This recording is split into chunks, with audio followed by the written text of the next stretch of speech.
Hey everyone, this is Mike, and today it's time for Ninja. I know some people have been waiting on this one, and with all the rumors that I've been hearing, I was quite curious myself as well if it is really as bad as what I've been hearing. Now honestly, I like this Ninja a lot. I felt like I needed more time to try it at 90, because while I can certainly see the problems with the job, I never really felt like I got to the point where I was like, this is unplayable. So today I'm just gonna go through the changes that happened, and then also talk about what I think needs changing and why some people might find Ninja to be in a bit of a broken state at the moment.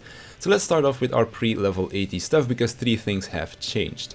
First off, Huton is now a maximum of 60 seconds instead of 70, and I don't really feel like this did much outside of screw with my muscle memory, because I've been so used to refreshing Huton once it dips below 40, and now I gotta wait until it dips below 30.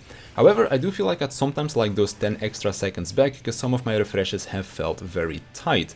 Another change that isn't only for Ninja is the ground targeting AoE changes. So we can now double click the skill to place ground AoEs, and for Ninja that will only affect Tsukuchi, but it does feel one hell of a lot smoother to use. And you can also limit the targeting range to the max range that the skill can go, and then you can basically hold your cursor on top of the screen, double click the Tsukuchi button, and then you'll just fly the max distance to where you're holding your cursor. It feels really good. And then lastly, we have a new skill called Virajin. This doesn't deal a lot of damage, but it does grant you a full Huton. Now, this is not our new way of keeping Huton up, but it is a way to recover from dying or from downtime, because before you would have to waste a ninjutsu usage on getting your Huton back, and if you didn't have 2 charges, then it would also mean delaying trick by another charge. So it was just a bit messy. Now we have a standalone GCD that will do this for us. It's not worth using in your normal rotation, but it is worth using as a recovery tool, which was a very welcome addition. So let's then move into the new stuff, looking at 80 to 90 that is. We don't have much in terms of new skills, it's mainly a lot of traits, but we do have Phantom Kamaitachi. This is a new global cooldown that we can use during Bunshin, and it will also use one of your Bunshin stacks, and it'll do 3 things for you. It's a ranged attack, so if your Bunshin was to line up with a point in time where you need to disengage from the boss, then here's an easy solution for you to keep uptime. It's an AoE, so you can use it while AoEing, and it also extends Huton by 10 seconds, so I think that overall this is a pretty cool skill. You also don't need to use it immediately when you use Bunshin, so there's a little bit of flexibility to it.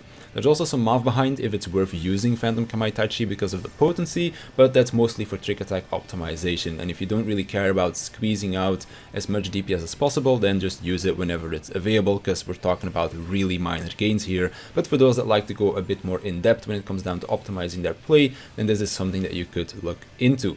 Next up, we have an Inky Trade. This just makes it so that we generate more Ninky. Don't really have anything to say about this, to be honest. More Ninky means more off global cooldowns, and that's pretty much it.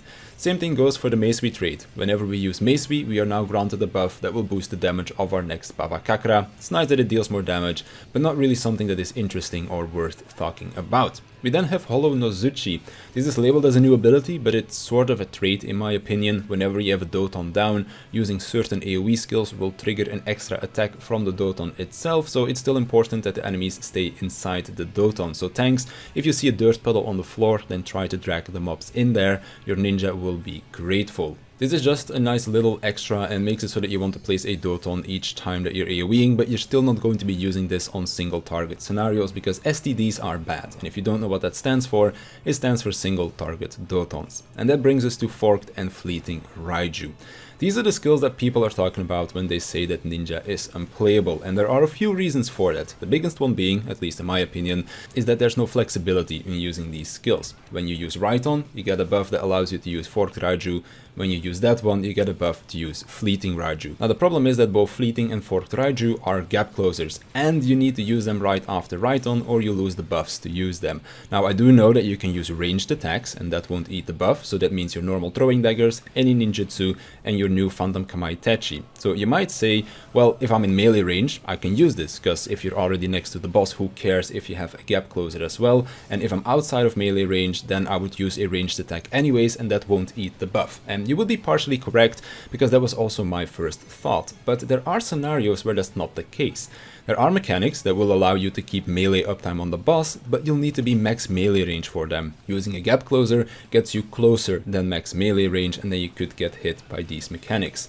Another problem is that you can't use this while bound. Now for most content this doesn't really matter, but there is a specific Extreme Trialist expansion that binds you quite a lot, so while you might still be in melee range, you still can't always use these skills. And there's also a fact that they need to be used as a combo action. When you use Ride-On, you need to use Forked Raiju. When you use that, you need to use Fleeting Raiju, and if you use any other melee skill, you're just going to be breaking that combo and losing the skills. So I think that an easy fix here would be to allow us to keep the buffs while also doing other attacks. Make it work like Warrior's Primal Ren buff. As long as you have the buff, you can use the skill, but it won't get eaten by doing other stuff. This will allow you to Ride-On when you want or when you need to, and then you can still continue your melee rotation during the times where you can't use the Raijus yet.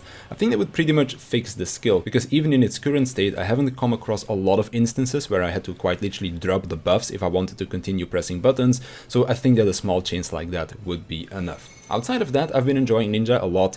Even the Raiju skills are really fun to use, even though they could do with a small change. But it's a fun job to play, and I'm definitely looking forward to the Savage patch, as that is where they will do some job balancing stuff, and I hope Ninja gets some love in there as well, because I think that with some very small adjustments, the job could be a whole lot better. Anyways, I think that about does it for what I have to say about Ninja, so I want to thank you for watching, I want to thank my Patreons for their support, and I'll see you in the next one.